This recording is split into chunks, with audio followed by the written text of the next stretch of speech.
OSF has events that are labeled open talks that are generally about spotlighting one or another aspect of OSF's work. This series that the Ideas Workshop is putting on, called Open Ideas, is really about spotlighting an aspect of OSF's thinking. And I've shared with several of you, and it's great that Brian Kagoro is going to moderate this, because Brian has been on again and off again lecturing at SOAS, the School of Oriental African Studies in London. And I think I shared this with Paul Gilroy when I was in London with him, but I was quite taken aback a year or so ago when I attended a retreat of the deans and heads of departments at SOAS that the then new vice chancellor had arranged. And as we sat around a large table, Adam Habib, the vice chancellor, asked each of the members of his faculty, the deans and heads of departments, to talk about their teaching and research for the forthcoming year. And each of them around this large table proceeded to talk about the ways in which they were decolonizing their curriculum and their work. And I was struck by that.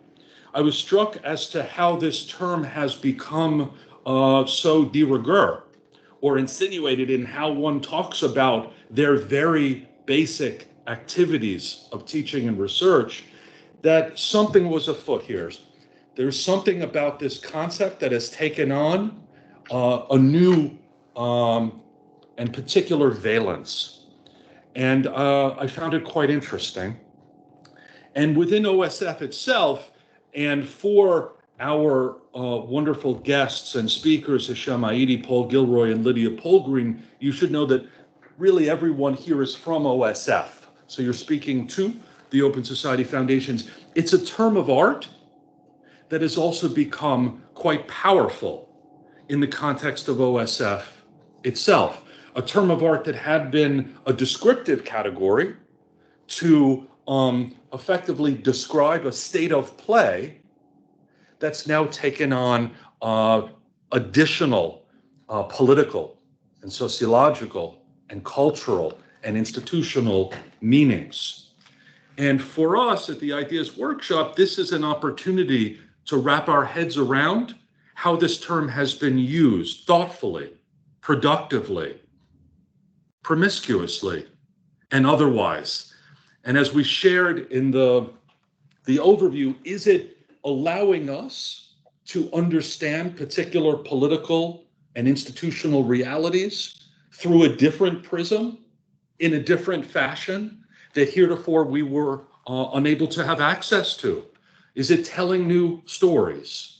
Is it helping us get to a different sort of interpretive vantage point? Or is it doing other things? And we hope that today's conversation that Brian will estimably lead with all of you will help dig into this concept, perhaps talk about its contrast with other concepts like decoloniality and how they are distinct, albeit within the same discursive field. So I want to welcome everyone. I want to thank, of course, particularly Brian and Paul, Lydia and Hisham for participating. You, of course, all have their biographies, but I will hand over things now to my great and esteemed colleague, Brian Kagoro, who will take things from here. Thank you. Thank you, Lenny, and thank you to our esteemed panel. I think that we actually are spoiled a bit for choice. Tuck and Yang had that article that decolonization is not a metaphor, and which triggered within philanthropy, as Lenny has said, all sorts of debates, as it did in academia, on what is the paradigm shift that decolonization asked of us, whether we're in philanthropy or education, and what does this shift inform? Or how does it inform how we conceptualize transformative philanthropy, grant making, the things we do in philanthropy? But how does it inform what is done in education? How does it inform what's done in governance and elsewhere?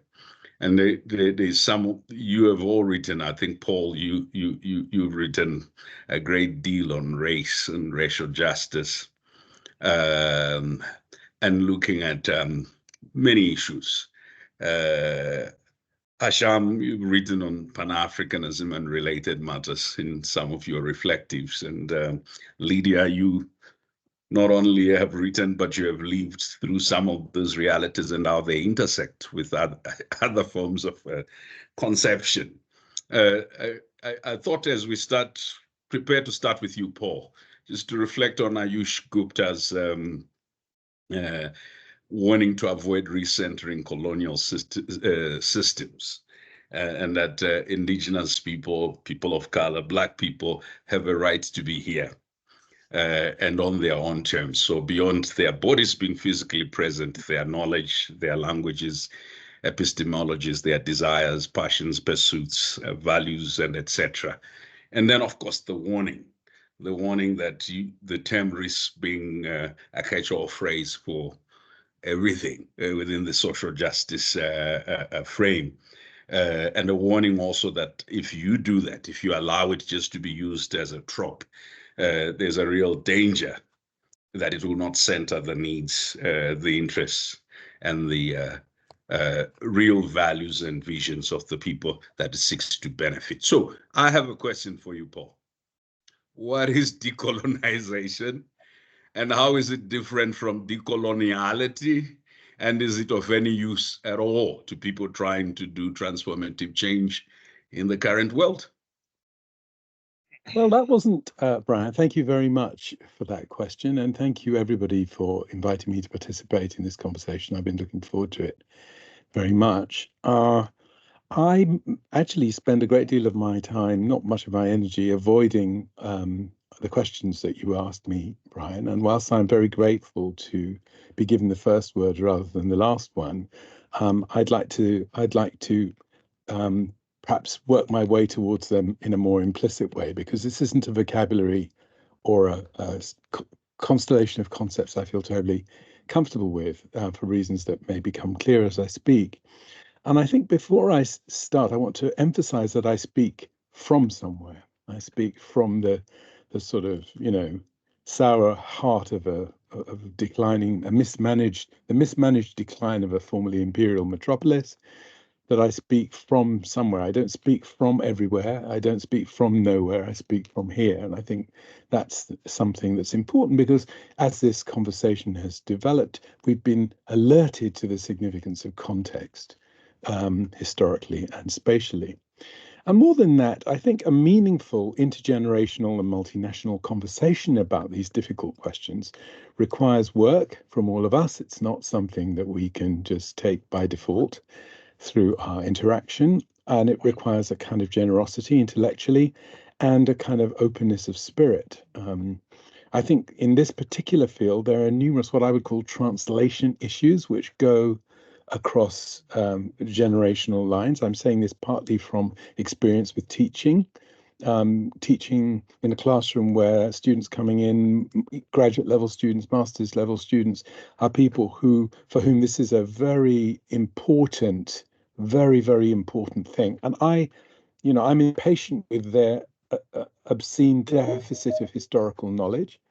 And I'm impatient with their kind of, habituation to a number of ways of interacting through the computer, interacting online, which I think are also relevant to this area of discussion. So I want to begin with a plea, first of all, that we try and be generous with one another in translating the different takes that we have based on where we speak from, not on who we are, but where we speak from.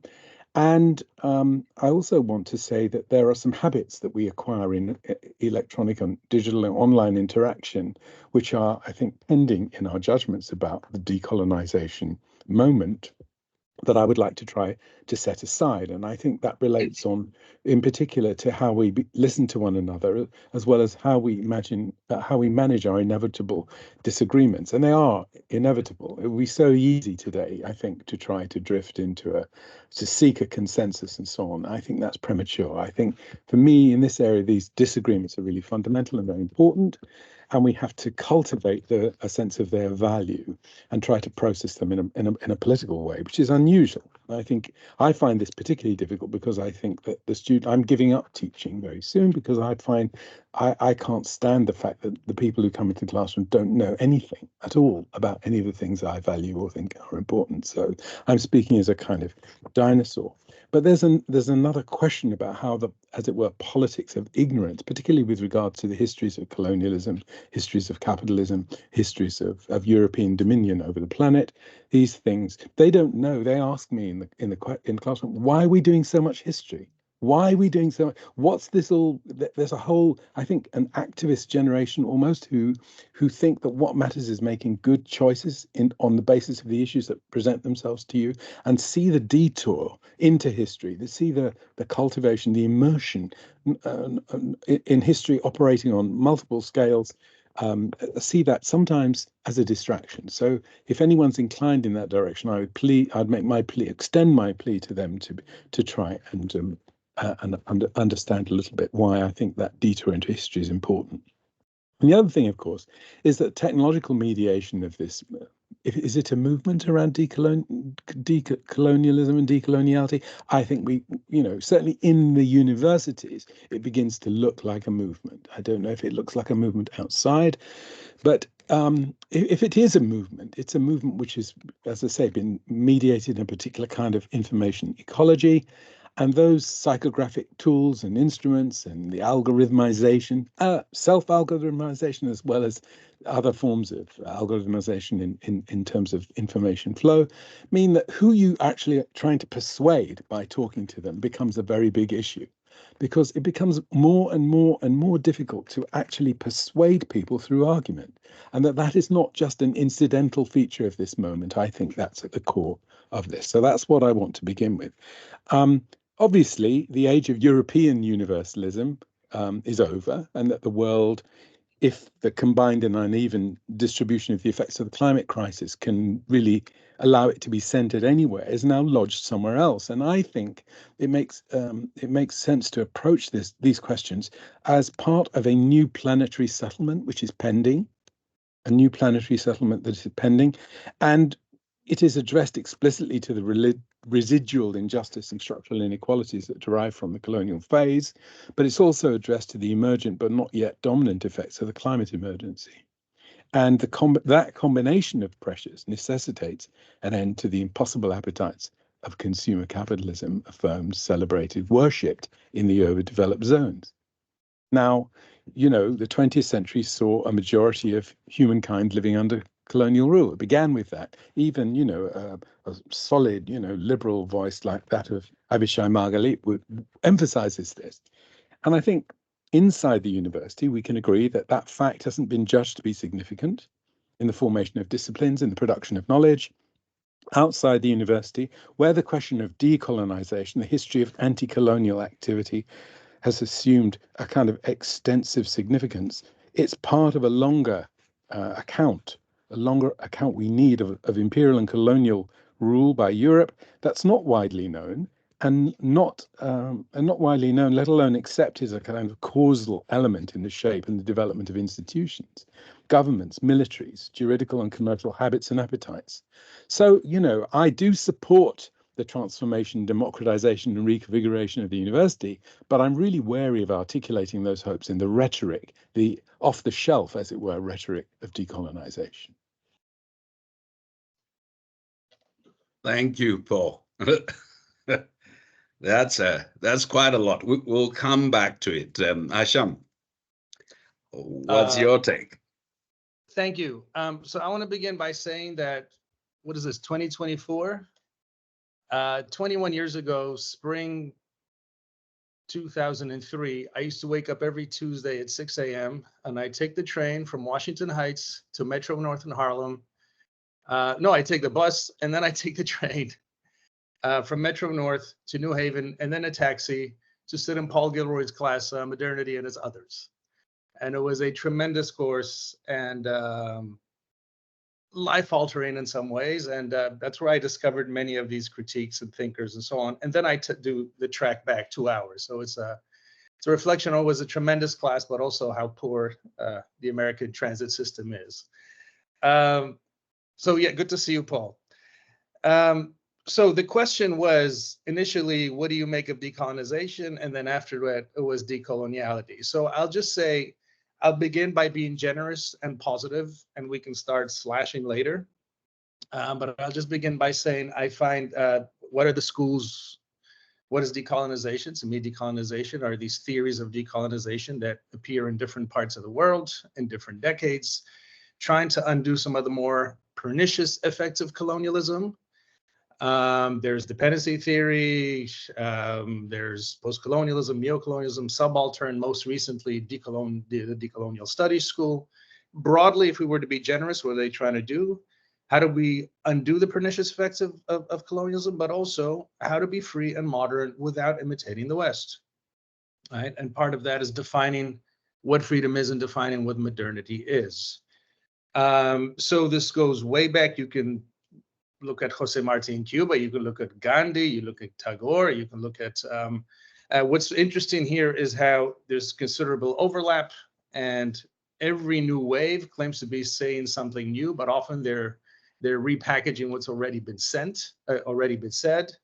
I find it interesting how these theories travel. For instance, dependency theory comes out, it's the Egyptian economist Samir Amin. He's doing his doctorate in the Sorbonne in the 50s during the Algerian Civil War. He applies Marxist theory to the French-Algerian relations, comes up with dependency theory. The Cuban Revolution happens, and the Cuban Communist Party picks up dependencia and begins exporting it to other political parties, communist political parties in Latin America. So it's so how these theories travel is interesting to me. Now, decoloniality, and yes, we hear the term often. Decoloniality is this trend, a school of thought that appears in Latin America after the end of the Cold War. There are some things that I find interesting, other things that are not particularly new. What they claim to be doing is offering critiques of liberalism and Marxism, and that liberalism and Marxism as theoretical frameworks and as political projects have done damage to Latin America, from Cuba to Chile, from the communist experiment to the privatization experiments in 1990s South America. And as theoretical frameworks, they're accused, the decolonials say liberalism and Marxism failed because they ignored local categories, they ignored local languages, vernacular. So in the 1990s, the US withdraws to some degree from Latin America, allowing for transitions to democracy. You get indigenous movements, you get Afro movements. The decolonials are trying to make sense of this. So there's quite a bit that I can say about some thoughts that I find interesting that come from some insights that I find interesting that come from the decolonials. I mean, one of them is the idea that ethno-racial classification is one of the most pernicious things to be exported by what they call coloniality. Again, they're not the first to say this, but the fact that they emphasize this is useful. One of their godfathers, Enrique Dussel, speaks of the decolonization of spirituality. I discovered Enrique Dussel in your class, Paul, many years ago. But he talks about transmodernity, about a way to create alternative modernities that don't consist in wiping out tradition, but updating, revitalizing, reinvigorating tradition. And I have friends who are in this, and I've been to their decolonial conferences in Berkeley, and I met Enrique Dussel, and Enrique Dussel used to hold this annual conference every June in Granada and in the shadow of the Alhambra, right? Some way, can we use the heritage of Muslim Iberia to come up with a counter model, with a new model, something to counter the Western narrative and Western notions of secularism and so on. I find what they have to say about the struggle, about the relationship between struggle and knowledge. They have an interesting intervention. And if Hegel says knowledge emerges after struggle, once the guns have gone quiet, and Marx responds that actually knowledge comes before revolution. You need to equip the working class with knowledge and revolutionary consciousness. The decolonials say actually knowledge is born of struggle, right? And that's curious, and I find that useful, and that's really one way to view indigenous studies, Black studies, and so on. I like their idea of the global South as an epistemic community, right? The global South is not so much a space outside the Western world, but any place that's dominated. They speak a lot of epistemic violence and epistemic domination, right? Wherever you may be, and you're subjected to these violent categories and discourses, that imprisoning and stifling categories that are, and it can be where I am in Harlem now, or it can be in somewhere in South America. Meaning the global South. There's a global South in the U.S. and there's a global South in New York and London and so on. I said I was going to be generous. So another point that I find useful is I think what Paul mentioned about translation, and they stress the importance of intercultural translation. Some concepts can't be translated. How do you translate the difficult concepts? Should we struggle? Should we translate them and export them? How do you translate Ubuntu, what Sylvia Tamale writes about? Humanity, empathy. How do you translate Gandhi's idea of Swaraj, autonomy, as it's often translated? And I often ask them, or this is, race is so central to their thinking. How do you translate race, right? Not races, but race as a category, right? It's not easy to translate to non-Latin languages. Their attention to climate and ecological disaster, catastrophe is also not something I was exposed to when I was studying realism, liberalism, and Marxism in grad school. That said, and I'll wrap up with this critique, as I find decoloniality more than anything a useful prism to understand the mood in Latin America today, or to capture a particular kind of pessimism. There are multiple strands to decolonial thinking. There's the Lima school. There are people in Argentina, there are people in Colombia, there are people in Peru, there's Quijano in Peru.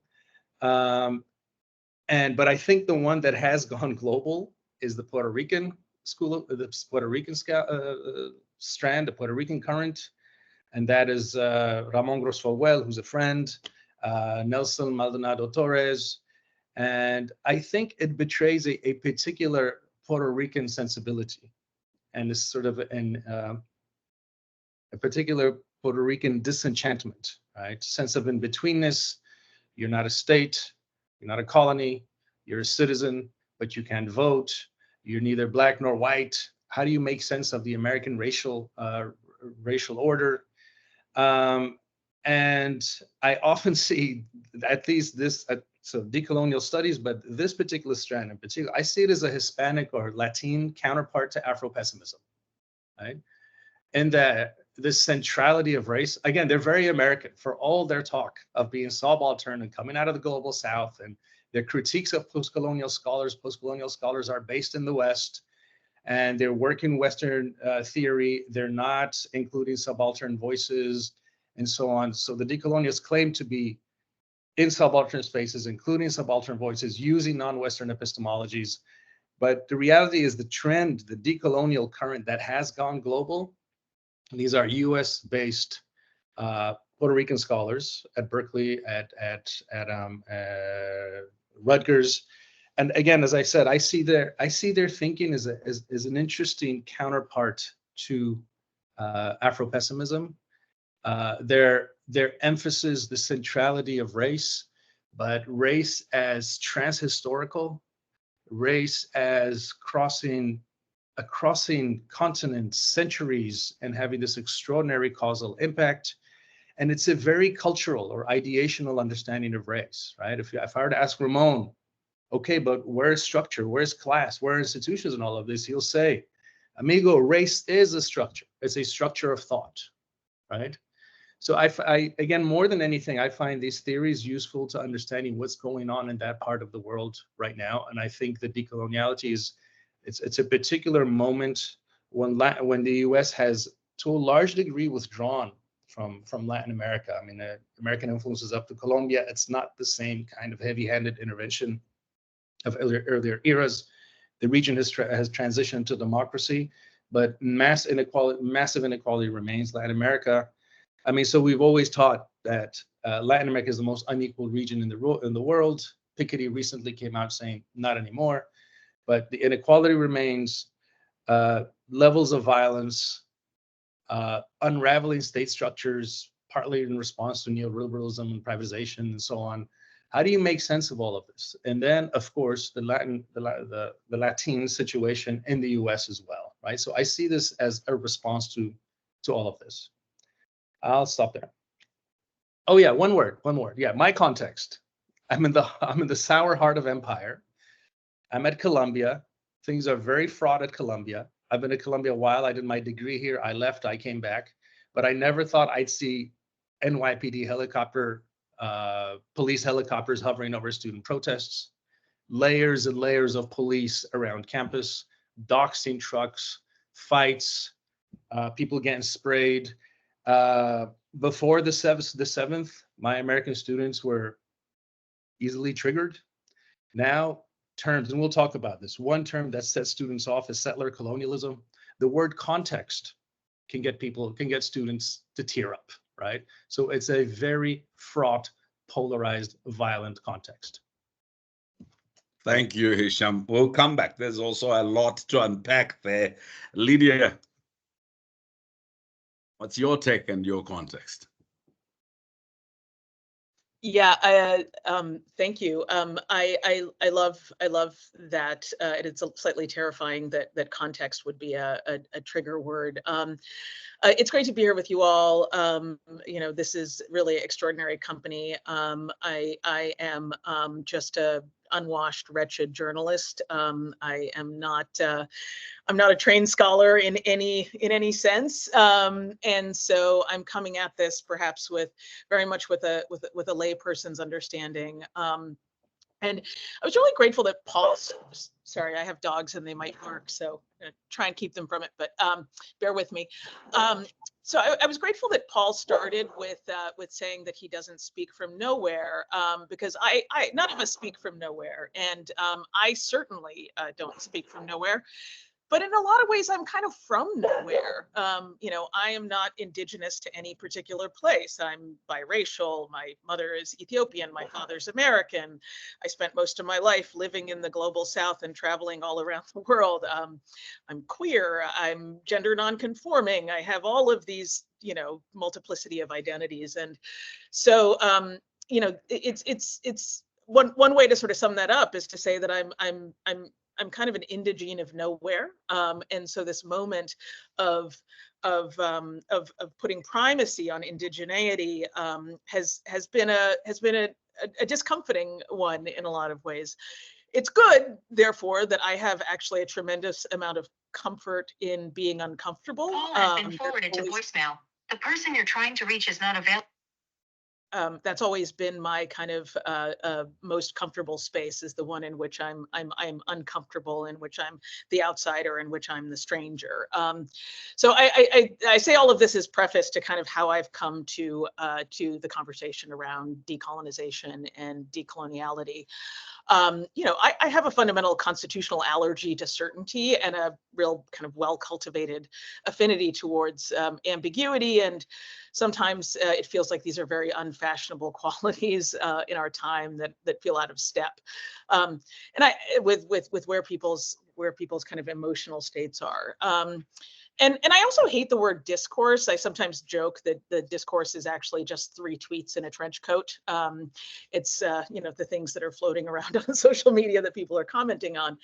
But I wrote an essay about the conversation around decolonization, in part because I just felt a sense of discomfort and unease about the you know, what felt like a kind of Manichaean and almost cartoonish idea of what was going on in Israel and Palestine, and And again, this you know, the fixed identity of settler, colonialist, and indigenous inhabitant did not really map very well onto my understanding of, you know, the kind of long range history of Israel and Palestine. That's, you know, again, not trying to say that I have a deep understanding of it, or that I know all of the history, but I just know that the very idea of who is indigenous to that place is a highly contested and complex one. And so these kind of Manichaean categories were probably not that useful in understanding it. And so as I sort of started thinking through these ideas, I really felt like it spoke to a kind of a broader, again, discomfort that I have with what feels like a kind of emergent identity essentialism that has bubbled up through this this idea of decolonization and decoloniality. That you know, when taken to its extremes, can feel very similar in a lot of ways to the kind of blood and soil nationalism of and identitarianism of the right, and those are ideas that I think we recoil from and find deeply troubling. And, you know, just given the world in which we live now, the idea that who should live where should be decided by, you know, one's ancestral or blood ties to that particular place, I think is one that should you know, for me as a person on the left, is one that I just reject wholesale.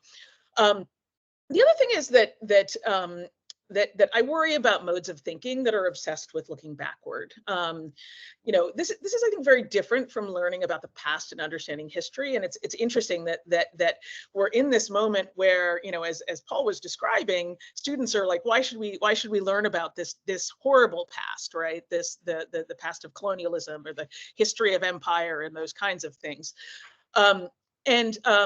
At the same time, I think that there is this kind of valorization to the point of fetishization of what are sort of perceived as kind of ancient pasts. And when you talk about indigenous knowledge, or you talk about indigenous you know, culture and history, that there is this way in which you're sort of privileging that over every other kind of human experience. It's a very important and crucial part of human experience, of course. But I think that privileging it alone can leave us in this place where again, in a way that very much echoes the far right, you're thinking about liberation as coming through a process of restoration rather than a process of invention. And the thing about the past is that it happened, right? And it changes us. Like, events happen, we are transformed by them. We can't pretend that even if we could go back, that we weren't somehow altered by our experiences of being colonized or being colonizers, that we weren't somehow transformed by the events that we have lived through. And not about that. And so that's sort of how I have come at this question. And you know, like Hisham and like Paul, I think I find things to admire and things that I think are really important in these conversations that are unfolding. But I also find some of the undergirding concepts and particularly the kind of crude expression of them that seems to be bubbling up in a lot of places also really troubling, and you know, really things that we need to think about as we think about what it actually means to be people devoted to change and transformation in a very troubling time for the human race. And I'm going to stop rambling now and hand myself into Brian's capable hands. Thank you so much. I should have said my own context. My country, I come from a small country called Zimbabwe. It used to be called Rhodesia. It was colonized by a company called the British South Africa Company. My ancestors tried to fight to resist colonization between 1896 and 1918. A British court had to rule on who owned land in my country. So the court reached a conclusion that permanently resulted in the mass eviction over the next 30 years of my ancestor. I come from two chieftains. It said that whoever owns the land in southern Rhodesia, it is certainly not the natives, because the natives have no sense of ownership. It established a legal category of permanent body presence without the right, except as permitted by the new colonial enterprise. There's a second interesting thing that followed that. The second interesting thing that followed that was they decapitated the heads of two of my ancestors who were resisting. Those heads sit in a university at the London Museum. They've been there. We've been asking for those heads. In my own traditional beliefs, the spirit of the dead does not rest until you've been given a proper burial. So whether you believe in it, whether it's scientific or not, it is our belief system. Like everywhere else, a lot of things were looted and were taken. So my position is, I believe in not looking back, but my country only got independence in 1980. My people were made into squatters in tsetse-fly infested land. So I really want to invent. But each time I come from my tsetse-fly infested rural area, I pass through very lush farms, or at least I used to when I was growing up. To go back to you, Paul, that's my context. These are different contexts. In fact, if you go to Barbados and the previous legal categories, this legal category is actually the first holds that Black people are not really human beings, right? That's how they become capable of ownership. So even if I were not fixated with race, but you have a global system of law that emerges on two constructs. The first, that because of the color of my skin, which actually may not be scientific, I am not fully human, and therefore I cannot be accorded rights and full humanity. And second, because of the color of my skin, I cannot become an owner, since I have no history and sense of ownership. Just wondering, if we took everything we're saying about the discomforts of over-essentialized race, how might we deal with the continuities of historical backward policies that actually assign, used categories that are non-scientific, that are not based in class, to assign a permanent status to people, including erasure of their language, of their histories, their gods taken. I think we now call them artifacts in common speak, right?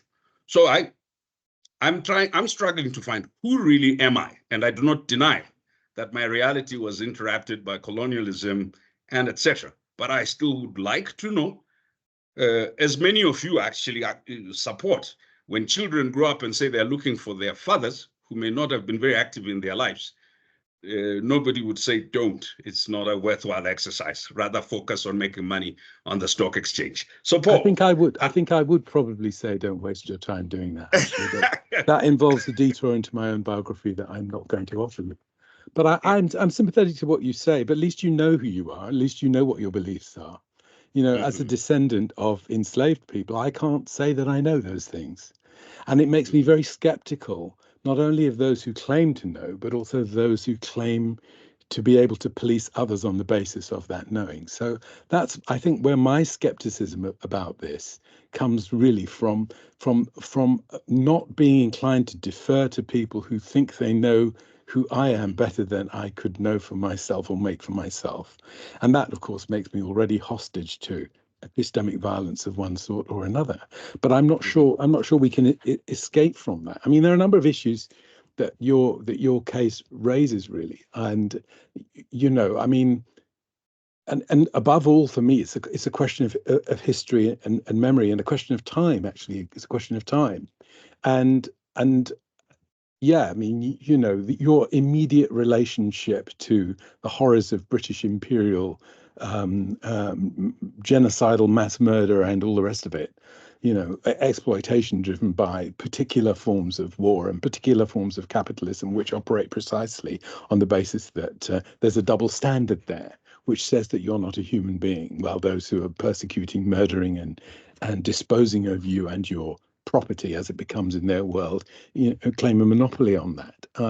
So I think that there's some difficult questions of history, and so I want to use your case in contrast to the other things that have been said, precisely to intensify my plea that there's a turning to history to understand these mechanisms, to understand these.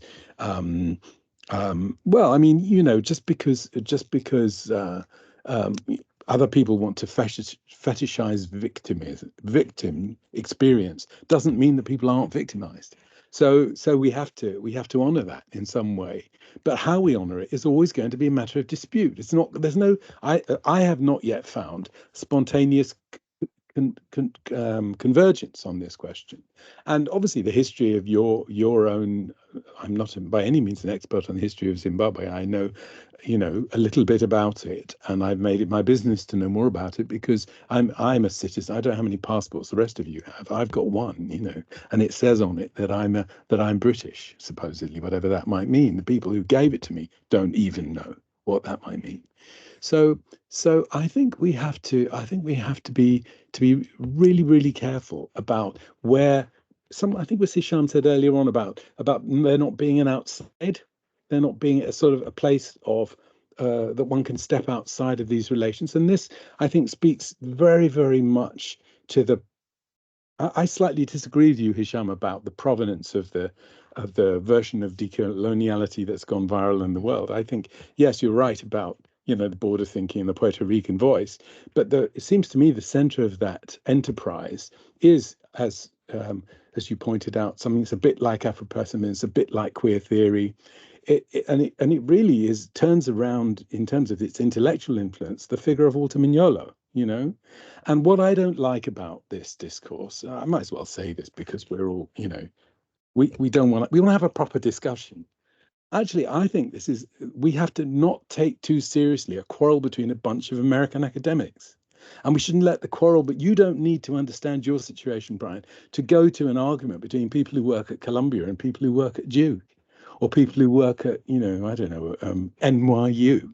You don't need those terms and those concepts. I think Hisham was very generous in saying this is really all about Latin America. It's not. It's about North America. It's about the United States and forms of what I would think of, just to wind the temperature up a little bit, forms of epistemological colonialism, which mean that the rest of the world, who's struggling with a whole range of other things, you know, outside of the golden cage, you know, don't have to receive and honor and reproduce the intellectual and interpretive strategies of people who are sitting with tenure, you know, behind the wall. Now, I know that there are lots of other layers to this conversation, and I think we have to be very careful about where the university sits in our story and what's going on outside. And I think in my sort of periodization, which I didn't have a chance to go through, I mean, I think this story of all of this is inseparable from the history of anti-colonial practice in the world, as your story suggested, and that there are a number of versions to this. You know, when Sol Plaatje and Chilembwe and these people turned to an anti-colonial struggle of one kind or another, these were people who had been educated outside and away from the place where they went to fight and the place where they were born. So I think their detour, in a sense, through the United States is a kind of ghost trace that animates a lot of this, in the same way that you could argue that is still kind of pending when Dussel or Mignolo or these other characters, so, you know. Paul, if you accept that, how do you explain the use of that term in the 1912 inaugural conference of the African National Congress? None of them had been educated outside. Well, and there was no foreigner. Plaatje was outside. He had been educated, his undergraduate degree somewhere in the States at a historically black college, didn't he? But no, he wasn't. But he wasn't the formulator of that language. It had actually come from an 1847 earlier Indian National Congress. Yeah. So is there no coloniality in our thinking that ideas could only have come from outside in terms of framing? Were they parallel intellectual processes and struggle processes that were employing the same terms? No, not at all. And I think, you know, I didn't go through the genealogy of the term. I've got views about that. It's a very interesting case study of how a particular concept, which emerges in one discourse, which is actually a colonial discourse and circulates among colonial governments and colonial theorists, is then taken over and inverted and transformed and accented differently so that it can function as part of the conceptual equipment of anti-colonial struggle. 100% agree with that. I'm just saying that now, here and now, this discourse, to use Lydia's favorite word, actually emanates from a range of structures of knowledge, of power, of perhaps an imperial kind. Let's not be detained by that, because there's dissidence and conflict everywhere we look.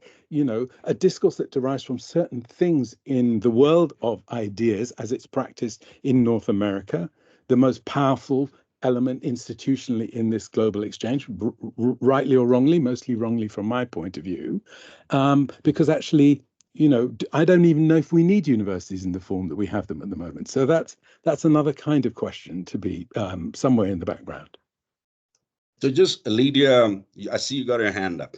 Would you say that the Dar es Salaam and the Makerere School, I was just digging through what they were writing in the 1960s and 70s on both the anti-colonial, the post-colonial, and actually there is one person, Nabdere, who was using the term decolonial approach, right? Would you say they were influenced by Western scholarship, or is it possible for ideas to emerge in parallel?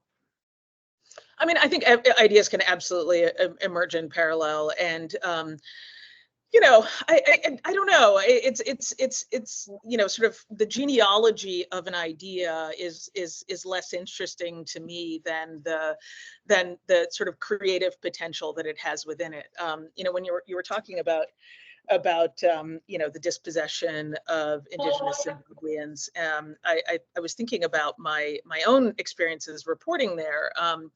And some years ago, I wrote a piece about tobacco farming. This was back when I was a foreign correspondent for the New York Times. I wrote a piece about tobacco farming because there had been this, as you obviously, Brian, know, and many others may, there was a huge movement to take land away from the, white settlers who had controlled it after Zimbabwe was colonized, and restore it to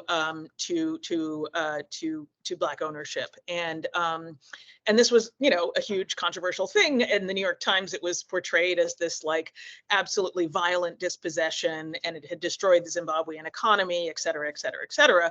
And my piece basically, I mean, it was a news piece, so rather than an opinion piece, but that didn't mean I didn't have my own agenda that I carefully, clothed within my reporting. But basically the upshot of my piece was, however it was achieved, could one not say that 1,200 white farmers controlling the most important cash crop in Zimbabwe being redistributed to 50,000 Black farmers, how could that not be justice? And the news peg for it was that that was the first year that the tobacco crop yield for Zimbabwe had matched what it had been under the kind of white farming system, right? Because there was always this argument that the Black farmers are just going to tank the economy. All of the land has been given to people who are corrupt cronies of Robert Mugabe. This land, redistribution is just a thing. And I actually did the reporting, and it turned out that, in fact, when you take that wealth and you distribute it through, to many, many more people, and you give them the opportunity, they can produce just as much tobacco and so on. And that was the piece that I wrote, and I'm proud that I did. I'm glad that I did it. It caused some controversy, as you can imagine. There were a lot of people who were unhappy that I said anything positive to say about land redistribution, because that wasn't the accepted narrative at the time.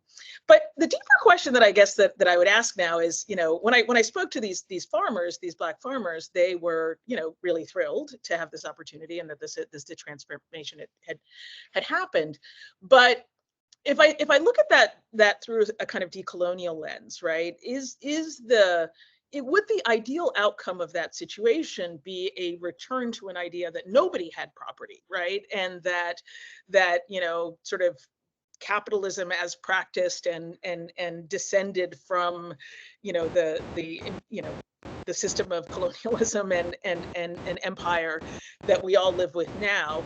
Is there a way that we could roll that back and those farmers who I interviewed and talked to would have access to land and wealth and meeting their needs through some other system than the inheritance of sort of post-colonial capitalism as it exists now in Africa. And that was something that I didn't consider at the time. This article I wrote maybe 15 years ago, right?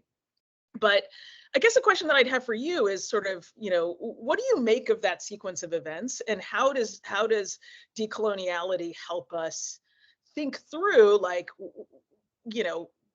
what should have happened in that situation, and what would be the kind of ideal outcome of what was a very necessary redistribution of land, but obviously has left us with a system that is still deeply inflected by the legacy of colonialism. And so just giving the land to Black people is not fundamentally a satisfactory solution, I think, under the kind of thinking of decolonization. Sorry, that was longer and more convoluted than I meant it to be, but hopefully it's helpful and generative. Except just one line. A decolonial approach to agrarian reform would not be focusing purely on land as capital. To be looking at the multiple. So on some of the land, my ancestral graves. I can imagine coming to New York and farming all those lands on which all the heroes are, and distributing it to Paul and I, because we have. It's this idea that we've got to think about the judgment of what would be success and satisfaction. And perhaps I'm kind to say, okay, in 10 years, we should assess whether an attempt to reverse a 100-year process has been successful. The process itself, established in the colony, took 30 years before it actually, and even after 30 years in 1962, as you know, it began to fall apart. In 1965, the white colonial settler regime had declared unilateral independence from Britain. But that's Paul. Hisham, I have an interesting question for you. So we are trying to look at continuities and discontinuities, and also look at things that may be embellishments or sometimes abuses. So the story I gave, my positionality, is that there's a continuity in terms of how, as a Black Zimbabwean, I continued to be treated. In fact, my parents thought they would take me into an integrated school. An integrated school, you made it into sports, purely on the basis of your skin color. You could be the best. I traveled once to Wales and somewhere, and they called me a visual reserve. My parents paid few. I would play when we're in our country. And because we're coming overseas, I was told, no, the white boys had to play. I was a visual reserve. I had to learn something. So I was carrying kit. And of course, when we got back, this caused a furore.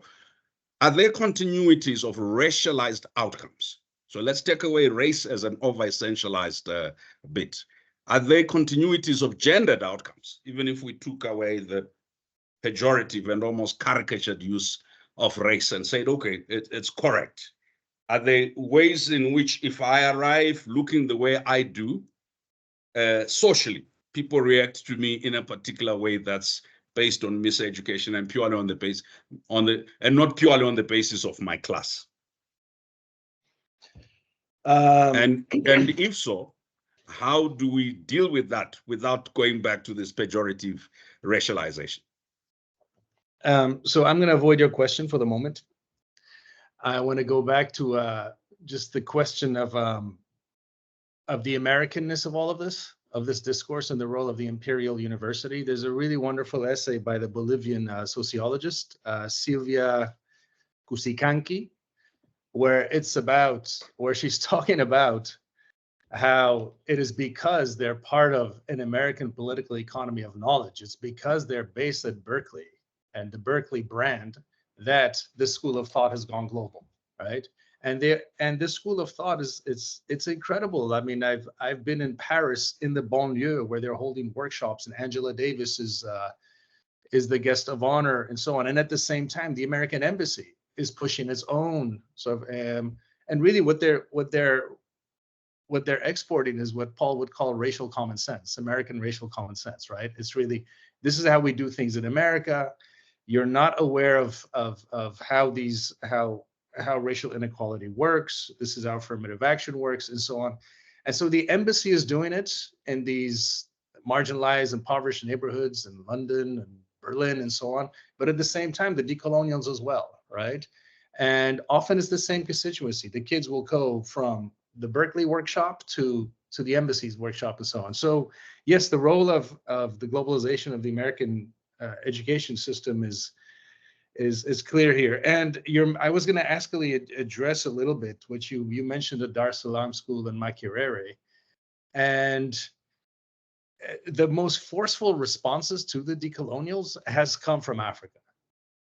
Right? I mean, yes, you have people who have embraced it, particularly South Africa, our friend Lovo Gacheni, and so on. But it has drawn some very forceful responses. And I think, and the reason for that is because they claim that this is something that people haven't addressed, this notion of epistemic violence and the need for epistemic reconstitution. And people saying, wait a minute, 50, 60 years ago, Walter Rodney was in Dar es Salaam and he was talking about, can we universalize Marxism? Can Marxism apply to Africa? Can labor be an analytical category when the working class hasn't formed yet, when there's no labor movement yet, right? And you had the people in Cadastria and so on. And the decolonials came out saying that the reason the Cadastrias and the Makereres and even Kwame Nkrumah's thoughts on neocolonialism were incomplete, were unpersuasive, and so on, is because they focus on the decolonization of the state. They never considered how to undo these things in society, but also the ideological, the ideational, and so on. And so you've gotten some very forceful responses. And I think Omar Ba, Senegalese political scientist, said, again, this betrays more than anything, this betrays a certain kind of Latin American pessimism, that this continent that gained independence even before Africa was colonized is still struggling with all kinds of issues of sovereignty and independence and democracy. It's projected as pessimism onto us. No, actually, we're aware that you decolonize the state and you decolonize society and so on. To your question of colonial continuities, my goodness, colonial continuities exist. Yeah. So let me simplify it. Okay. Power projected outside the West into the rest of where we live was projected in a racialized way. The system of extraction, at least for, I'm using my context, the system of extraction and of appropriation and acquisition, which is capital accumulation, was racialized, right? And there's an international legal system that was put in place to defend the colonially acquired expropriations, whether they be land and etc. So my question is simple. You want to undo this at a global scale because the logic used was the logic I gave at the beginning. How do let's take away this, let's not assume, okay, let's say we don't use decoloniality, but we want to undo the systems of power, processes of ownership, of exclusion and inclusion that were structured on this. So whether or not they are presented over by a green, blue, or side, they produce racialized outcomes. So how do you deal with those continuities? That's to me? Yes. Okay. So I'll say,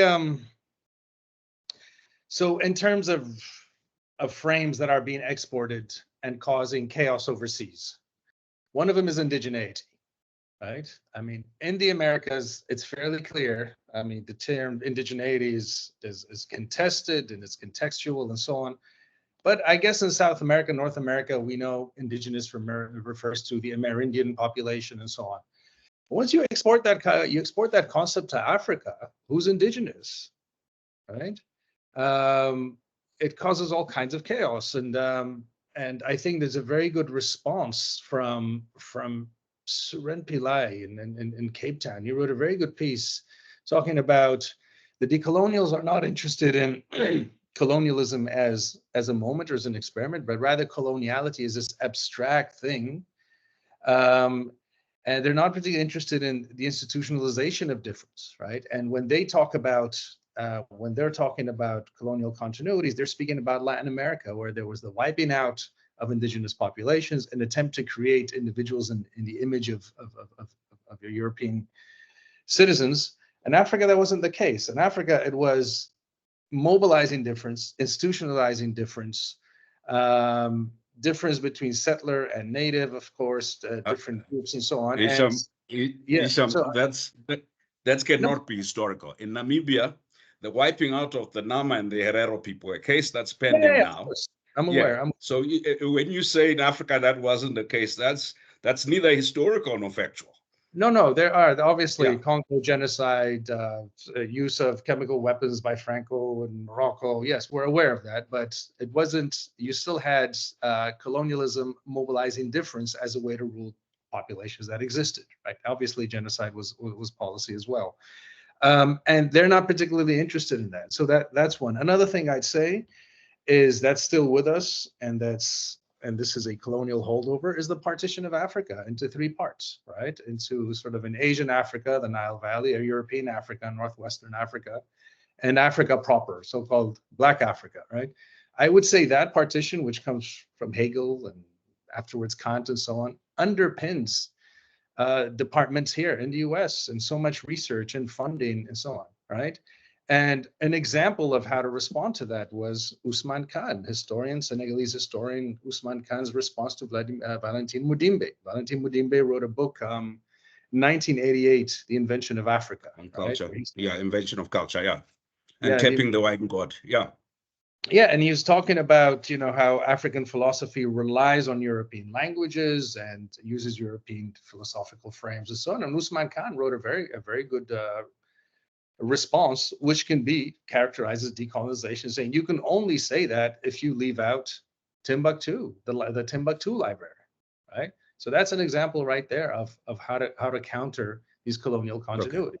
You have a diaspora scholar from the Congo at Duke, the most celebrated African philosopher, and of course Hutunji, we just lost Hutunji as well, was doing that too. But Mudimbe does this, the book becomes a classic, inspires the likes of Gates and Appiah and all these departments and so on, and it's built on such a massive erasure, right?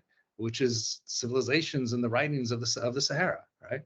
And so Ousmane Khan, I think, did a good counter, and that would be an example of disrupting these kinds of colonial continuities. A last thing I'd say is, I have a colleague, an anthropologist, and he always, we have this faculty seminar with Mahmoud Mamdani called Ifriqiya, Decolonization of Knowledge, right? And I'm the sole political scientist, recovering political scientist there. And Brinkley Messick will always say, there's something about you political scientists. You need to impose categories, right? Why not work with the local categories, with how people describe themselves in Zimbabwe, in Morocco, in the Congo, and so on, as opposed to, dropping these categories that were developed by the socials, whatever, SSRC or Ford or whomever. I think we must have this conversation. My ancestors used the racial categorization in fighting the first war in 1896, and etc. But I think let's open it up a little bit. So we walked through a terrain that says the term is problematic. Context matters, but also the genesis, the paternity may be disputed, or maternity may be disputed. There are dangers that this may be a privileging of colonial thoughts and categories, or at least imperial thoughts and categories imported from the West. Of course, I tried throughout to say whether it's a subalternity, reflections of subalternity, or its reflections around the African liberation movement, the framing of the narrative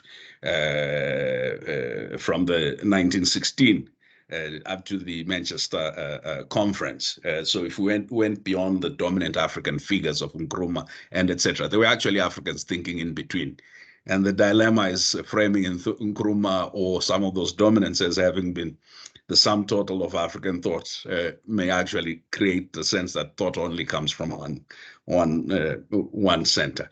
So, colleagues, you've been listening, and I'm quite sure all of you have used this term, and all of you have context and situations.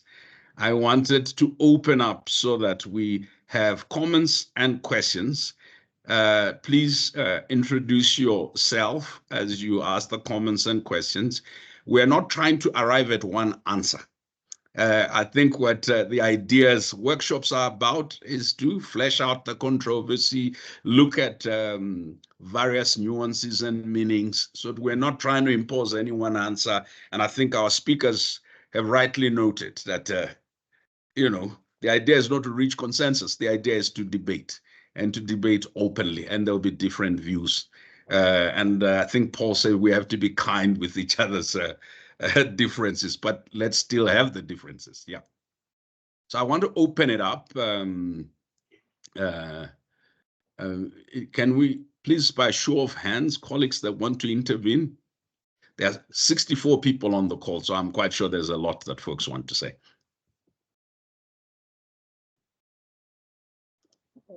While we're waiting for a question, if there's one, if I could just jump in with one small example relevant to the last thing that we were talking about with Hisham. I mean, this question of like the genealogy of terms and like where knowledge comes from and whether it's indigenous or not. I lived in India for a long time, and in India, among Hindu nationalists, there's an enormous sense of pride that you know, that it was Hindu scholars who discovered the zero, and that's great. It's fascinating, right?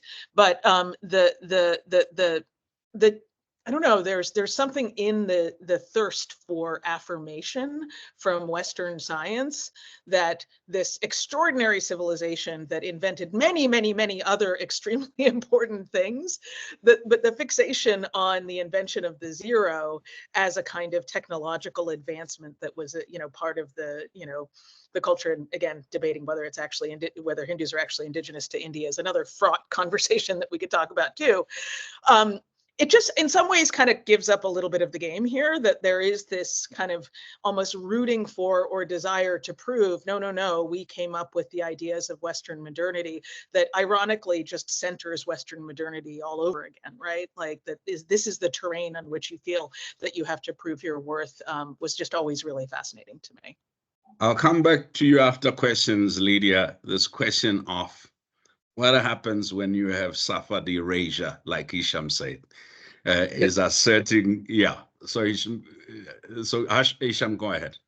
Yeah, I was just going to very quickly respond to Lydia, just as an example. I'm not muted, am I? I was going to say I'm not opposed to people on the ground adopting a label or a category if they find it emancipating, wherever it may come from, right?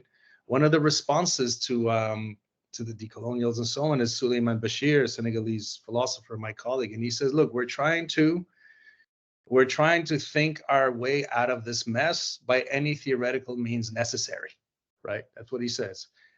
However, what we are talking about here is the imposition, is American academics coming and imposing these categories. I'll give you a quick example. There's a very well-regarded book called Black Morocco, written by an American historian, right? Where he's writing about the history of slavery in Morocco and so on. And he divides the country into three categories: Arabs, who are settlers, Berbers, or Amazigh population, or indigenous, and Blacks, who are diaspora, right? And a prominent Black artist wrote a response saying, stop calling me a diaspora, right? Stop saying I'm not from here, right? And this is reminiscent to 40, 50 years ago. You had Jewish writers in North Africa saying, stop, you know, responding to Americans saying you are in exile and you need to leave for Israel, or you need to leave for, stop saying I'm in exile. Stop calling me a diaspora, right? So it's one thing if the category comes from within, and activists in Mauritania, for example, are embracing the term race. Fair enough, we can debate that. But if somebody at Duke, not to name names, writes a book saying the way to go is you need to embrace race because that'll resonate with UNESCO and UNDP and so on, and that's how you'll get international attention, and write an entire history of Mauritania describing certain groups as racist and others as indigenous, that's problematic, I think. Oh, wait, I hate the word problematic. Yeah. That's part of this whole thing, so I shouldn't have used this. Thanks. Clouds the issue. Sorry, it clouds the issue. Thanks, Hisham. I was just going to say to you, in 1974, at the Pan-African Congress in Dar es Salaam, there was a huge debate on race and class. When you get a moment, do read the papers. Aisha and then Sumaya. Sure. Thank you, Brian. Thank you, everyone. Thanks, Paul, Lydia, and Hisham. My name is Aisha Osori, and I work with the Ideas Workshop. And I'm from Nigeria. And I guess that's my context. Speaking of context, on colonial continuities, I'm curious. I think Hisham touched on it, but we didn't talk about the psychological impact of decolonization, which I think Fanon is well known for, especially in his book, Black Face, White Mask, where he talks about the problems with disalienation from oneself, which is as a result of various things, whether it's the forced gaze or the stereotypes or even the type of education. And he says that disalienation cannot be addressed without some sort of confrontation or acceptance. And I see history, knowing the past or knowing as many versions of the past as possible as what's critical to this confrontation and acceptance. And I think I was really happy, Paul, to hear you talk about, and I think Lydia as well, that it's not that history isn't important, because sometimes it sounds like from those who criticize or critique theories of decolonization, and I'm aware, and we've talked about it today, that there are many, but it sounds like from some of the harsh critiques of decolonization that it seems like it's a problem to want to look at the past. But if you don't understand your past, if you don't understand the many different versions of the past, then how do you confront, how do you accept? And I think this is where education plays a really serious role. So I'm curious, is it not bad faith for people to insist that, for people to say that people who want a well-rounded history or vision of their past are sort of hankering over for some sort of return to the past? And I think people quote Fanon as well. I can't remember the exact quote, but not wanting to be a man of the past. But it's not about that. It's about understanding your context, understanding the full history as much as you can in order to move forward. It almost feels like an erasure. And I think for me, that psychological impact of decolonization tied to education, and now bringing it into the realities where many of us don't feel like the world is fully decolonized or where we live is fully decolonized. And I want to just close with a very short anecdote of a friend who was in primary school in the 80s in Nigeria. Nigeria gained independence from Britain in 1960, but he was learning in the 80s that Mungo Park discovered the River Niger. The River Niger is a very popular river in Nigeria, and he had been listening to Fela, the musician, who had a song talking about, teacher, don't teach me nonsense, and talking about these types of stories. And he failed his test and actually had an argument with his teacher because he was saying, no, Mungo Park didn't discover the River Niger, which is the answer that the teacher wanted. So again, I didn't hear us talk about the psychological impacts of decolonization tied to education. It'd be nice to hear your thoughts, if any, on that. Thank you. Sumaya and then Kizito.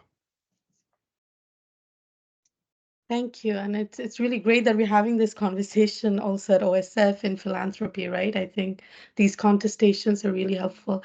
I'm Sumaya Islam, and I'm from Bangladesh, and I also sit in the programs, as senior advisor.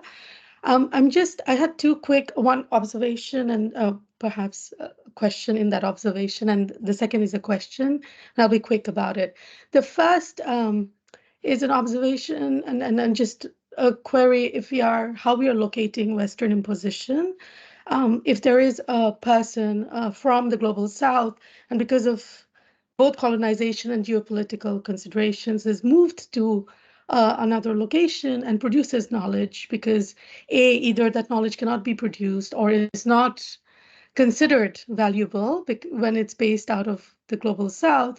How do we locate that? And I'm thinking about people from whether it's Ramchandra Guha or others who have produced like this contestation and application of the decolonial lens in understanding contemporary situations and historical situations.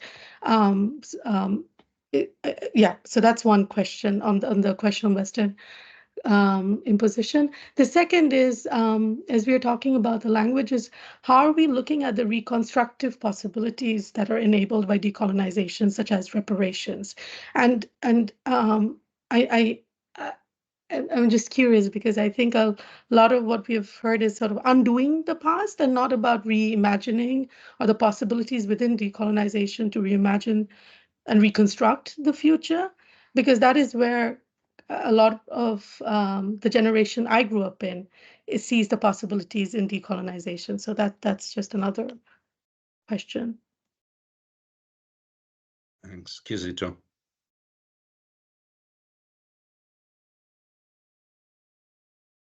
Sorry, you're on mute, Kizito. Oh, my apologies, rookie mistake. But thank you all for this wonderful conversation. I think it's been a great moment of learning, and it's been inspirational also hearing the different concepts you've discussed.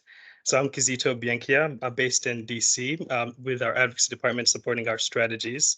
But I'm from Uganda, and Lydia, very much like you, have sort of grown up in different countries around the world, spending most of my formative years actually in South and Southeast Asia. One of the things I'm curious about is the concept of, I feel very much so that the concept of decolonization has been co-opted by bad faith operators. And so what I'm curious about is how decolonization can be seen in when contesting great power. So if you look back, let's say at the great period of decolonization, at least in an African sense, in the 50s, 60s, 70s, with that wave of independence movements that happened during that time.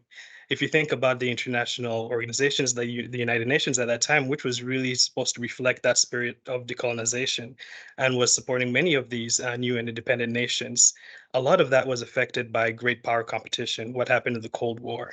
How does decolonization and these concepts survive amongst this kind of great power? It's a bit of a tricky one that I'm always trying to figure out how to balance with these aspirational ideas. How do you face, how do you face that when you're facing real power? Well, colleagues, I think the questions are self-explanatory. So let's start with you, Paul, and then we'd go to Hisham and then Lydia. Well, I'm glad we're drifting towards a discussion of these concepts and language, which has got a number of layers to it now. And again, for purposes of provocation, let me say that I think that there is a version of the decolonialism discourse which is entirely compatible with what I would want to call the project of decolonizing the 1%. Okay. And that there are versions of, McKinsey multiculturalism, which are very, very keen to promote this. And we saw it very clearly after the impact of the American summer of 2020, where the corporate culture moved very much towards this idea and things which are routine in that environment with regard to the management of decoloniality and the conception of transformed curricula, transformed human resources, transformed ways of conducting corporate interventions and so on a planetary basis actually require a kind of rainbow capability, because the rule is that if you don't see someone who looks like you in the room, you're in the wrong room. And I think that this question of how, I guess, the form of relationality that I've been trying to hold on to under the sign of mutual recognition, the kind of key to a dialogue, gets kind of pushed aside, and what becomes decisive is the question of resemblance, so that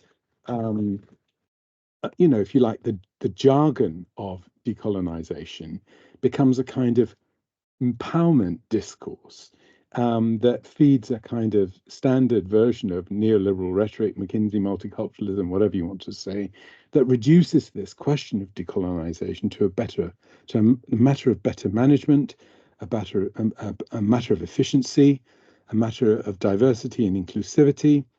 And at that point, let me say that the point of decolonization, the goal, becomes this task of decolonizing 1%.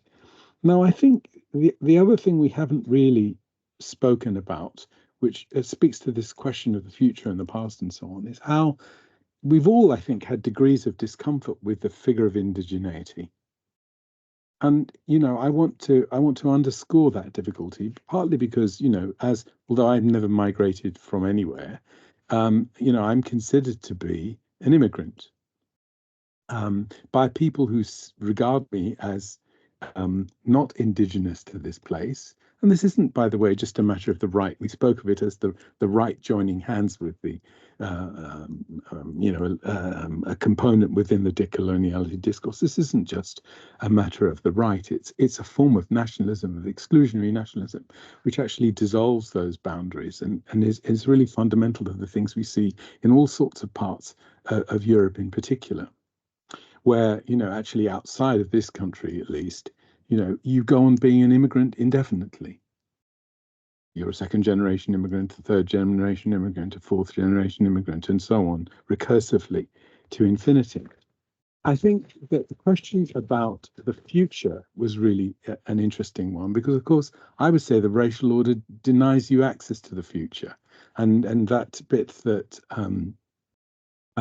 was being quoted from Fanon earlier on is really where he says that he doesn't want to be a prisoner of the past, and that he has this kind of, what's the word, juvenile kind of existentialist moment where he's really speaking about how he's going to be the author of his own destiny by virtue of the intensity with which his curiosity is going to push him forward. And here he can hold hands with the positive results of this large-scale anti-colonial effort. So I think that question of the future is very difficult, partly because racism denies a future, and also because of the apocalyptic mood, which is rightly the result of our thinking about what's going on with a climate catastrophe. So I think the future is both longed for because racism blocks it, but is also harder and harder to tune into because it's clear without being apocalyptic. And I'm sure we have a range of different understandings of what's really at stake. But if you look at the future, I mean, we've been talking about Africa earlier on, look at the climate projections and the maps of what's going to happen across Africa in the next sort of 30, 40 years. Here I am, I guess, deferring to what I take to be the richer fruits of this epistemic wrong that's been done to most of the world by Europeans. But when I look at those maps, I just think we've got to alter every concept and alter every approach and begin to think very differently about the future in the light of that. I don't agree with my brother Achille Mbembe in the sense that he thinks that the cosmologies and historical legacies of a multiple African variety are going to somehow preserve within them the capacity to withstand this absolutely unprecedented catastrophic transformation of environment. Larry Summers suggested as justification of dumping nuclear waste in the Ivory Coast that in any event, these Africans live short and brutish lives. Yeah. Depending on where you sit, you can read this as purely a class analysis, or you can read it as a racialized take on who within the context of this. So, I mean, Lydia, there were many comments, interesting comments. You can take any of them and add some things that perhaps you wanted to say earlier, and then we'll come to Hisham. Yeah, I mean, as Aisha was talking about, the discovery of the Niger River. I mean, is there a more kind of colonial concept than that of discovery, right? Like, what does it mean to discover something that has been, experienced and has existed by people who are there before you? Is fascinating, and I think that my feeling is that reading, digesting, understanding history is absolutely essential, and that any kind of ahistorical approach to understanding in the world will just lead to sort of further enslavement. And I think that it would be sort of tragic to think that any of us, I think, are advocating for a kind of let's just forget about the past. And it's interesting when I wrote my essay about sort of the trouble with kind of vulgar decolonization discourse. I heard from a lot of people, particularly people who are in the tradition of liberal Zionism, who, I think had strong motivations for reading it as well, good, we can just not worry about the past and we can just focus on the future. And in fact, I was arguing almost exactly the opposite, that the past shapes us and creates us in ways that we can't possibly escape, and therefore we actually have to engage it in the most sort of thoroughgoing and explicit terms. There's a difference between being engaged with the past and trying to understand the past, and thinking about the past as setting us on a determined path, right? And saying that, like, this is, and I think if there's one thing that I just am kind of constitutionally opposed to, it's this kind of essentialism and this kind of determinism, because I think I fundamentally believe, and this is another place where I appeal to Fanon. I really believe in human agency and invention and the capacity for creative future building. And that's the place where where I think I find where I'm most distressed by the discourse of decolonization that I'm seeing in the world today. And it's interesting because the sort of the famous line from Fanon's most famous essay on violence. In his recent biography of Fanon, the writer Adam Schatz argues that the way in which the line is typically translated is actually sort of misleading. That in the French it evokes a kind of disintoxication rather than necessarily sort of like praising violence. And I'm not arguing that Fanon was a fan of nonviolence. He clearly believed that violent resistance had an important place in the anti-colonial struggle. But what he's talking about is in my reading of it is a kind of restoration of agency, that an act of violence restores to the colonial subject the ability to see himself, obviously, because it's Fanon and we all know his history on women and feminism. He obviously saw a man when writing this. That it's the restoration of that sense of agency, and so that's the beginning rather than the end of a process, and that violence can kind of wake you up out of a stupor and restore that agency. But to me, the crucial thing is not even the violence, it's the agency, right? It's this idea that rather than having something that has been determined and set down by a kind of destiny force, that there is in fact a possibility for self-determination, for self-definition, for self-direction that is, kind of at the heart of that enterprise. And to me, that's what feels most potent and exciting, is the idea that you could take all of these sources of knowledge and braid them together in ways that are new and creative and invent some different way of being than what we have known in the past. So Lydia, I grew up under a very violent system. My grandfather, after whom I'm named, was assassinated in front of me by the Rhodesian state because his children had gone to war. Everybody who grew up in my generation and older than me didn't know. And Fanon grew up in an area of liberation movements. They were not talking about violence as a beginning of agency. It's because the colonial imposition was violent. It maintained its rule over them through violence. And they'd gotten to the stage of believing that liberation could only come through violence.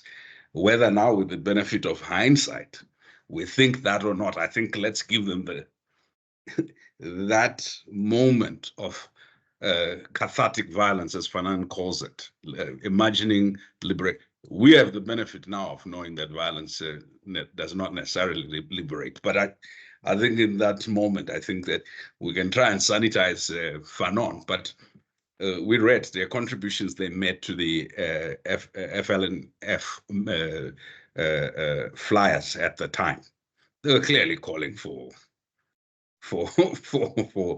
violence and violence as the definition of struggle. But my question for you is a different one.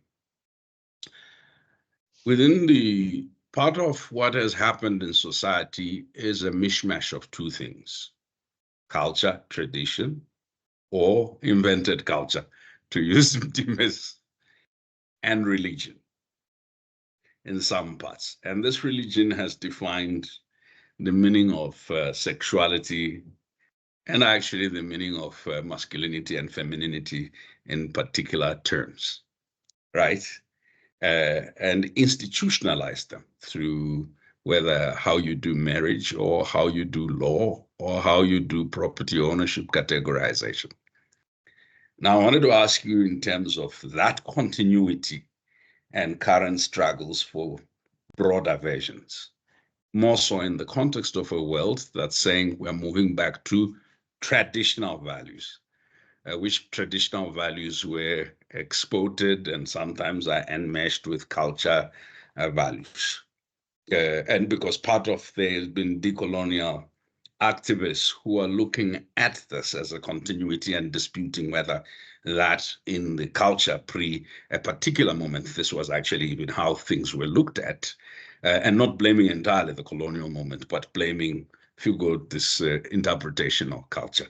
What would you say? I think there was a great power question, but then there's the resurgent social power, and I won't even just call it the right, because sometimes, depending on where you sit, even supposedly liberal elements have various constructs of this. You want me to answer?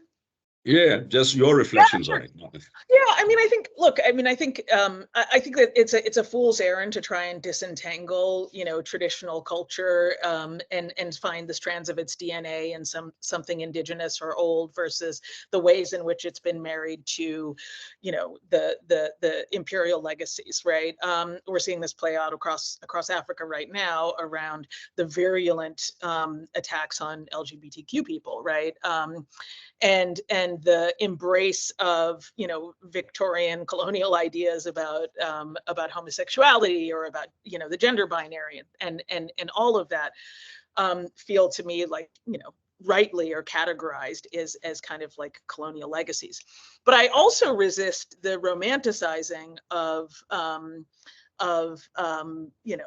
the past and of kind of indigenous ways of thinking about gender roles or family construction and things like that. I mean, look, the gender binary is the oldest and most powerful hierarchy that has existed in human civilization, and that tracks back on the ways that people have lived long before the sort of post-Enlightenment era of colonization. So these ideas of the relative subjugation of women to men are not new.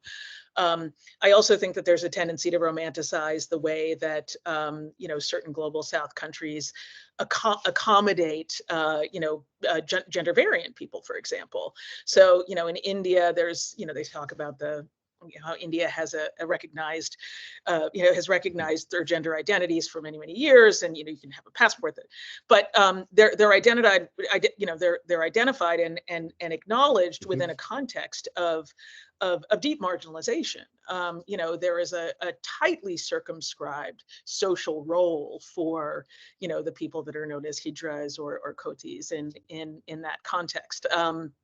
And some of that goes back to, ancient Hindu tradition. Some of that is, the melding of that with the sort of British imperial ideas about morality and gender roles and sexuality.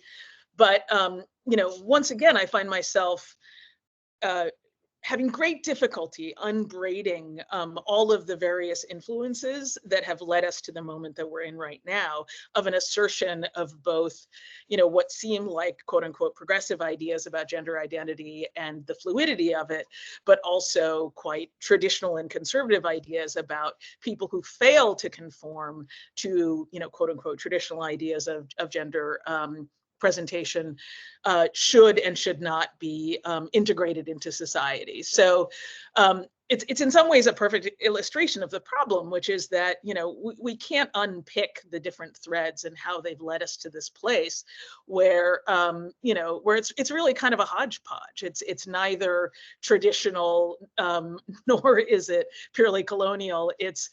And in this particular case, it's actually quite a depressing and awful combination of the two, which is, sadly, the way that it often works out. Hisham, I know there are several, you raised your hand to refer to other things. You referred to Karl Marx a few minutes ago, who suggested that it is not the consciousness of men that determines their existence, but on the contrary, their social existence determines their consciousness. Born within the moment of African liberation politics, people would use the Bible in Latin America and elsewhere, liberation theology. So separate from Audre Lorde's, we cannot use the master's tool to clearly most of the liberatory movements, including some of the most radical and violent, tried to use a universal language that would be understandable to what they thought were progressive liberal imperial centers. And it is within these progressive liberal imperial centers that global normative frameworks were set around which global punishment or censure happens. So taking some of the things you said earlier around ideas gaining dominance, and Kizito's question about reimagination in this moment where everybody wants to reform everything. My question to you is that how might you see this play out based on the thing that you said? If it's locals who want to use a category, you're fine with it. How, in your view, do you see this type of complexities of local liberatory projects and then transnational liberatory projects and these big liberatory projects? I meant to say that if a local movement appears in Mali or Mauritania that's going to use some sort of American category, I'm more willing to listen. Okay. So in terms of global normative frameworks, and to tie back to, I think, Aisha's question about epistemic violence and psychological violence, I just want to mention that here in the US, the only time you have discussions of colonialism in the mainstream, and when books about colonialism hit the mainstream and become bestsellers, it's to argue that British colonialism was the best, right? It's Ajimolu and Robinson's book, Why Nations Fail, 2012, which starts off, you think you're reading something by neo-colonialism or dependency theory, right? Colonialism caused this poverty in Latin America, extreme inequality in Caribbean, and so on and so forth. And that's because these people didn't pick the right colonialists, right? Is that if you were to be, that the British brought liberal institutions, unlike the French, they brought inclusionary institutions, unlike the French. And so if you were to be colonized, the best colonizers are the British. And then after that, the French. And then after that, God forbid, the Portuguese or Italians, right? And this is a recurring discourse in my department, in the mainstream. This is Fareed Zakaria's new book. He's made this argument again and again that India is the great exception to rules in comparative politics, that the more unequal a country, the less likely it'll be democratic. And he says, yes, but we benefited from British colonialism and so on. And I often think about how this discourse, this normative framework goes global and what it does to people overseas. And just to tie into, so speaking of epistemic violence and normative frameworks, there was a panel last week at CUNY, basically the conversation was about doing Black studies in the context of war, in this particular context, right? And so, as you know, Florida has banned a bunch of Black texts, from Richard Wright to Toni Morrison to Alice Walker to Maya Angelou. In Michigan, the prison system has banned Fanon. And we should talk about the backlash against Fanon and all of this, because Fanon hovers over this entire conversation. But it was basically, how do you, so 2020, the 2020 unrest, the protest shook up syllabi, right? I mean, in my department, those of us who work in race and IR, we've been pushing for years to include Du Bois on syllabi, particularly his piece on Africa and the war, the Atlantic. And how does it feel to be a problem? Speaking of epistemic violence, right? And there was little interest, but all of a sudden, you know, these big wigs in Foreign Policy magazine and so on are changing syllabi and adding Du Bois. The current moment has not shaken up syllabi yet. There isn't, so we were discussing this. What does it mean to teach Black studies at this moment when there's a backlash against settler colonialism? The Atlantic has a front page sort of highly circulated article saying settler colonialism is a highly exclusionary concept, not useful, and so on. When Fanon is, so again, you're hearing about Fanon in the mainstream, but it's people like Ellie Lake doing podcasts on how Fanon was just a mediocrity who somehow got famous, right? So how to teach in this context, and what does it mean for the woke movement, right? And what does it mean for scholars who have an internationalist tendency, who think internationally, to be teaching in this movement? And to your point, Paul, about McKinsey multiculturalism, the sight of IDF soldiers performing LGBT weddings, gay weddings, and so on the rubble of Gaza, and Ethiopian soldiers doing their traditional dance on the rubble of Gaza, it sort of made people critical of the visuals of diversity, what you called sort of the McKinsey multiculturalism. And so there's now an interest sort of moving away from representation more towards structures, right? So we went through a moment where representation was considered extremely important. We went from symbolic representation, and now I think the tide may be turning. But at any rate, so this panel was very interesting, and how to teach in face of surveillance. I mean, we get emails all the time that certain topics are unacceptable on campus. Anti-Zionism, for example. Head of Columbia Security wants to call for removing women's headscarves before stepping on campus. We get emails about surveillance. There will be increased surveillance over the following week. What does it mean if you're doing Black studies in this context? And I think one of the answers was, one of the scholars said, actually, Black studies is helping me deal with everything. It's helping me cope, right? Because of the history of surveillance and COINTELPRO, and you're seeing that, and you realize this has happened before, right? And what were the responses of Audre Lorde and people working in the 60s and so on at the height of that very repressive moment? More to say. I'll stop for now. Colleagues, any more questions before we round up? I mean, it's fascinating. I just one interesting thing, Paul, as we're waiting for more questions. Yeah. You know, Europe made a call to Latin America, to Asia, and to Africa for more workers to fill the 300 and something vacancies in Europe. So at the same time that Europe is moving towards a more conservative take on racial diversity, it's not becoming a little bit more progressive, but these are becoming charged issues, whether instigated by what's happening in the US or generated by the internal context in Europe. So when you are looking at some of the things you've cautioned us against, and some of the things you've also said we must have the generosity, both of spirit and intellectual generosity, to engage in. You're looking at this Europe that's going in this direction. Apocalyptic analysis says, my goodness, this is going to spike up racial tensions or racialized narratives within the Europe, this fear of the great dilution, as Marie Le Pen said.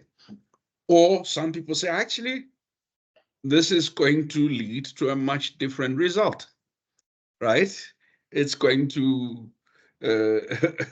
have not the consequence that everybody thinks it will have. Europe will adopt a different, more cosmopolitan look, a much more integrative approach.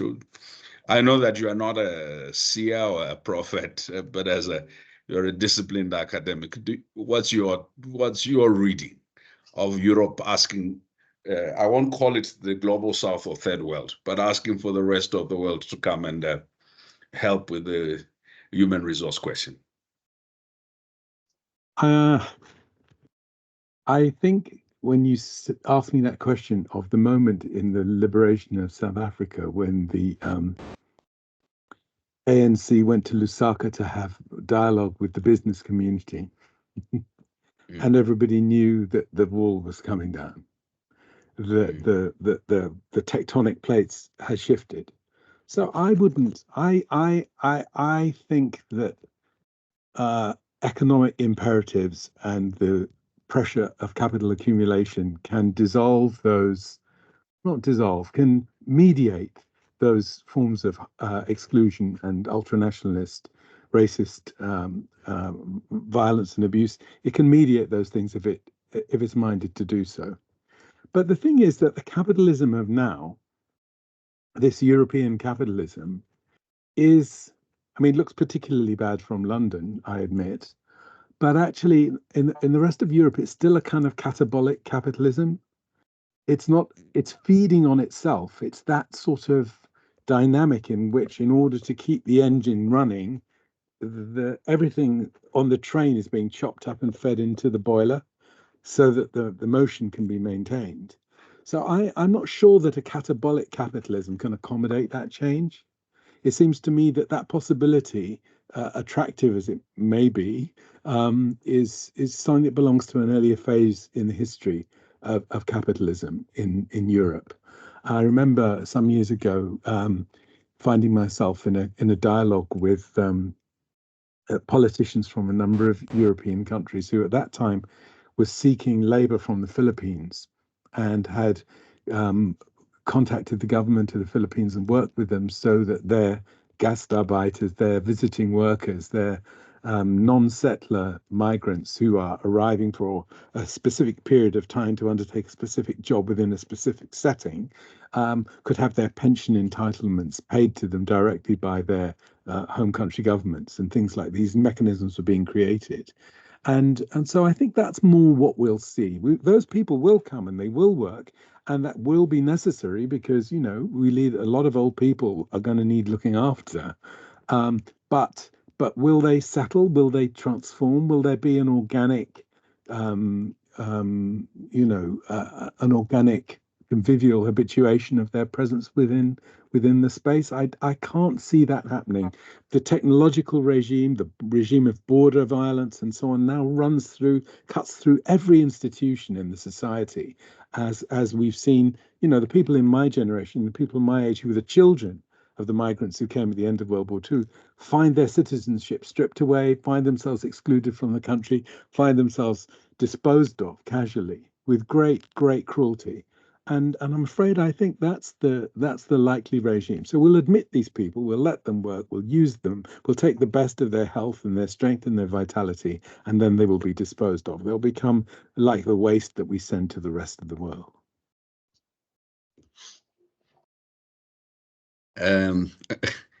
I don't see any hands. So my temptation, Lenny, with your guidance, okay, Lenny's hand has gone up. My temptation would have been for us to try and round up, but let's hear from Lenny and Aisha. Yeah. A question on Sorry, just wanted to point out that someone had exactly a note in the chat, Vinay.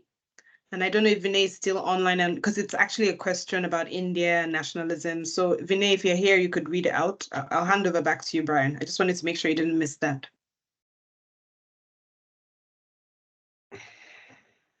Aisha, I'm sorry, I'm having my internet trouble. So if you don't mind reading it out for me, if you're able to hear me now. Sure. Okay. Brian, do you want me to do it or will you? You may read English better. It's my fifth language. Whatever. Okay. Hi, this is to Paul, Lydia, Hisham. Thank you for this important and enriching conversation. From where I come from, India, the Hindutva forces have hijacked the idea of colonization, not just by the British, but also cherry picking from history to label and exclude Indian Muslims as not Indian citizens, as they are descendants of Muslim rulers who invaded and colonized India before Britain. I am curious to know about panelists' thoughts on how to deal with such hijacks, I guess, of history, especially in places where the nationalists wield almost unchecked power and hence can use the concept to dehumanize and even push for mass violence. And this is from our colleague Vinay Viswanatha. Another one by Noor. Noor has a question, a comment. Noor, are you here? Do you want to speak up? Yes, hi, I'm here, and thank you all for this very interesting discussion, and I'm really sorry I couldn't be here in the beginning of it, I had an overlap, but I really have a question, and hearing you speak, Lydia, and in particular, and your comments also, Hisham, struck me as somebody who works on Palestine, Israel, at OSF, and the kind of the approach to this question around decolonization, and whether there's a way to look at this and to look at the discomfort with it as to where that society that we're looking at is. And it feels to me like the conversation around decolonization in the United States feels like a conversation that's probably a couple of hundred years late in that sense. And so it feels weird to people sometimes, and I think they struggle with it because it's like, wait, we're already a democracy, we're fighting a civil rights fight, etc., which is very different maybe than a place that's actually still contesting whether the settler colonial project has actually succeeded, right? And I mean, again, I don't want to kind of just focus on South Africa, but for many Palestinians, they look at the South African model and they say, well, the settler colonial project, again, there's a lot of criticisms. We can talk about a lot of things on the economy, et cetera, and on many other things. But essentially, the settler colonial kind of infrastructure was defeated more or less, or that's the way the Palestinians see it. Whereas in the United States, it was not. It actually has remained. And so it's been a process of dismantling that over the past couple of hundred years versus kind of just restructuring it all. And I think there's a bit of a difference there. And I think when people who are still in that active struggle, where there is really potentially the hope of actually kind of dismantling and actually getting rid of the entire settler infrastructure, not the settlers themselves, obviously, but the infrastructure.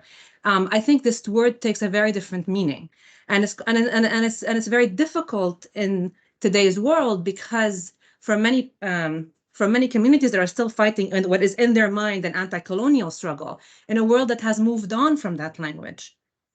How do you express what you're going through? How do you find the words to kind of describe what the experience is? And I think that's the challenge right now on the Palestinian side, which is, and it kind of hovers over a lot of things that we're talking about. And the examples are kind of coming up in different places because I think it's one of the most complicated and sensitive areas to kind of use this framework, but that is a framework that many Palestinians are using.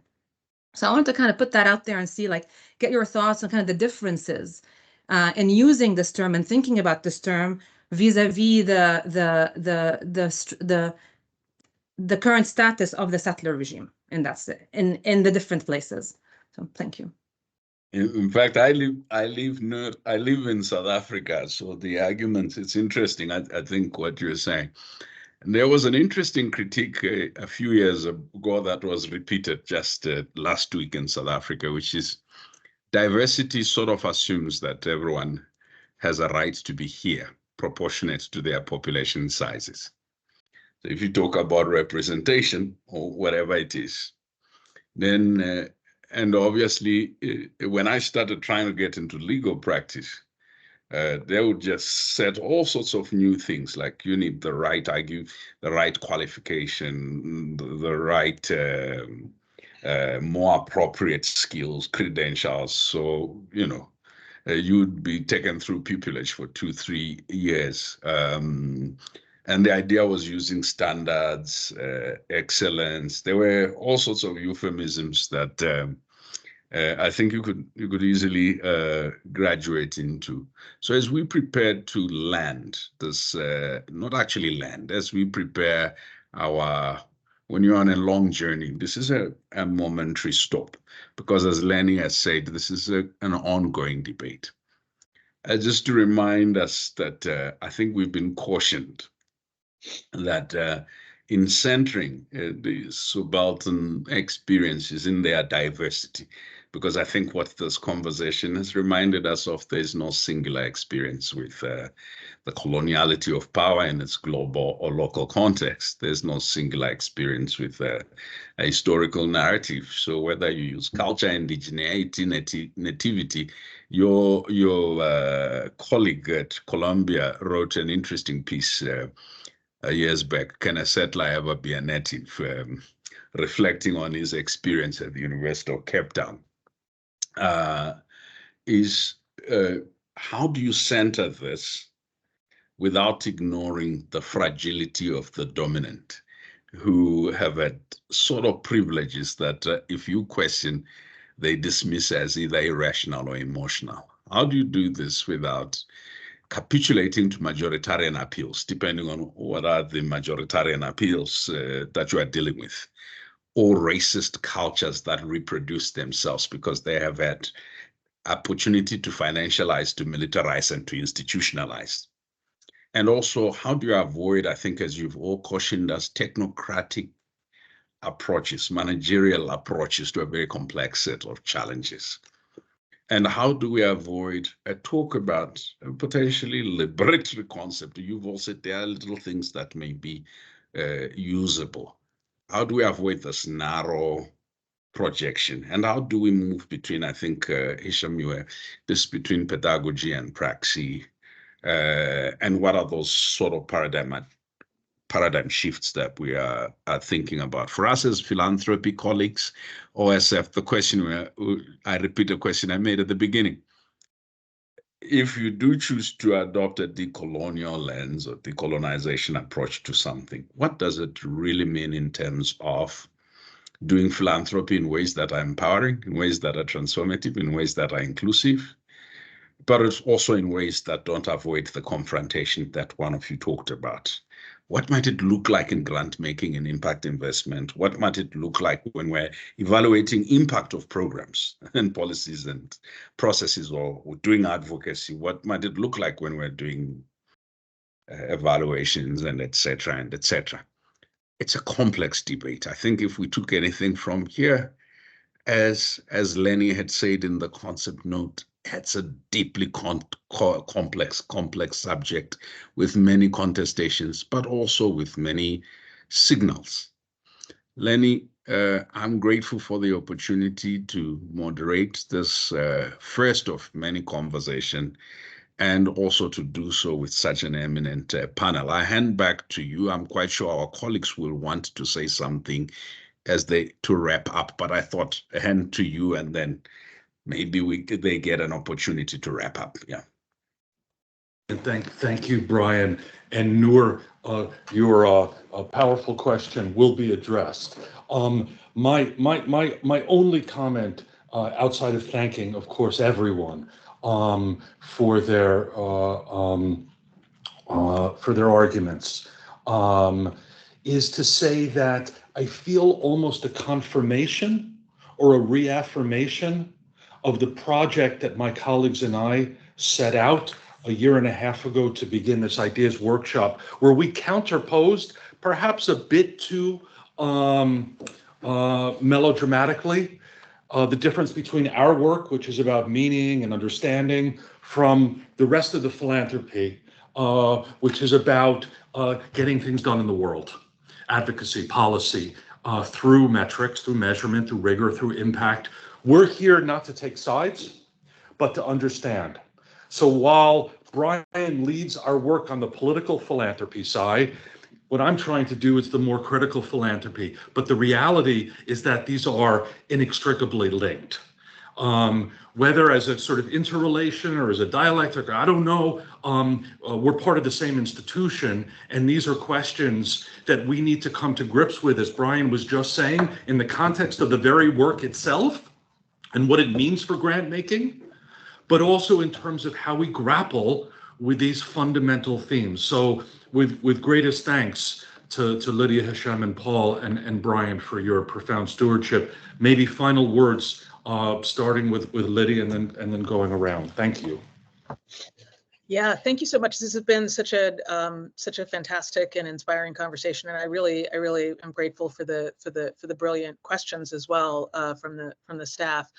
I guess one sort of final thought that I want to kind of underscore, very much inspired by Noor's excellent question, is that, you know, if there's something that I believe more deeply than basically anything else, it's that human beings should have the autonomy and the freedom to use whatever tools they find useful in pursuit of their liberation. The last thing that any of us should be doing is policing the way that people in Palestine are seeking their freedom. It is their struggle. It is their right to wage that struggle and to use whatever tools they want. And so, you know, I think that the critiques of the discourse of decolonization and the ways that it's being used in various places, those are very interesting conversations. But for the people who are engaged in an active, ongoing struggle for liberation, particularly an acute struggle as we are, because I actually think that, you know, in some ways we're all engaged in that ongoing struggle to various or lesser extents. But I think that core question of human agency, of freedom, and of choice, you know, really kind of lies at the core of it for me. And so I'm really glad you asked your question, and I'm grateful for the opportunity to learn from all of you. I'm really grateful too for this afternoon's conversation. I want to try and respond to Noah's question, because I agree that this situation of, you know, very efficient mass killing being very publicly enacted in Gaza is important for our conversation this evening. I think I have used and appealed several times to the question of climate change in our conversation. And I want to appeal to it here again, because it seems to me that there are similar mechanisms of denialism at work in the way this is processed, and that what we are witnessing, or some of us are witnessing, although it's been very, you know, very comprehensively documented in real time, confirms in a sense the powerlessness of intellectuals or intelligentsia, unable to kind of hide from the simple truth that's been unfolding there, even though, of course, it continues a pattern that stretches back many decades and has, against the odds, been documented in real time. There too, I think the mechanisms of denialism can be seen to be demanding from us that we pretend what is happening is not really happening. And that failure, for me, is a very profound thing. It exposes not only the evisceration, the disposal of the culture of universal human rights erected in the middle of the 20th century, but stretching back much further, but the kind of unwholesome core of a liberalism revealed by its shocking acquiescence in the double standard that is at the heart of colonial history and the genocidal machinations of its racial nomoi, wherever they have been enforced. And I think we are all going to suffer from that world historic change in our political, legal, and moral conventions. We are all going to be touched by it in different ways. So I think that in the context of grant giving and the other activities and questions that we were invited to reflect on as part of the final moment, I think it's that double standard that we need to focus on above all.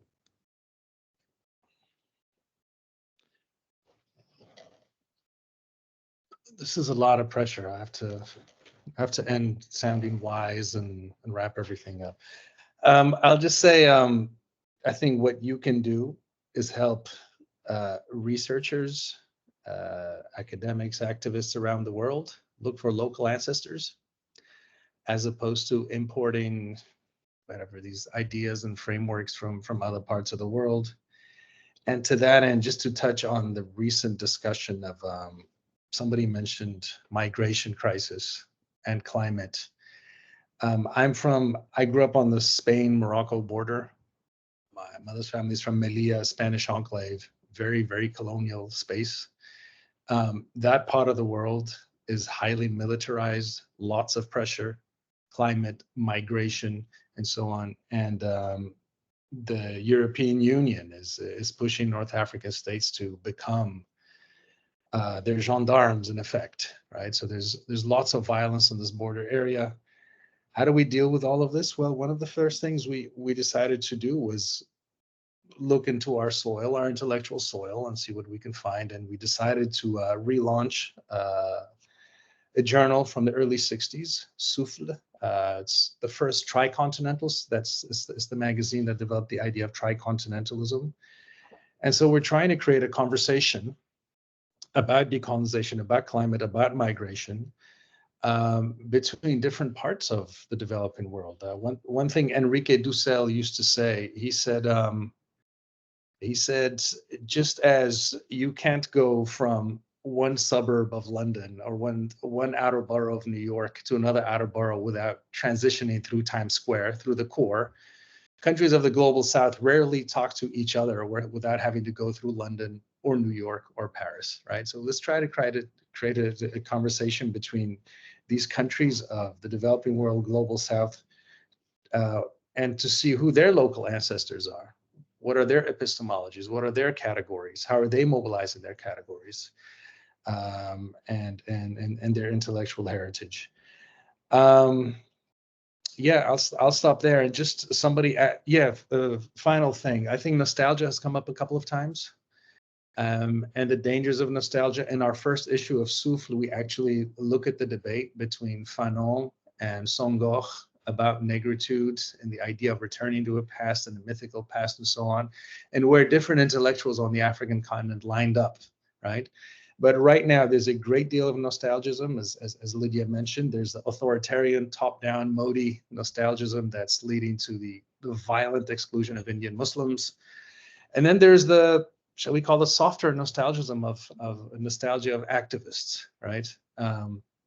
Yeah, so we should be wary of nostalgia, but also keep in mind that anytime a social movement appears that wants to look into its history, wants to look into the past for new conceptual tools, for a new toolbox, they're accused of being nostalgists and trying to recreate the past and so on.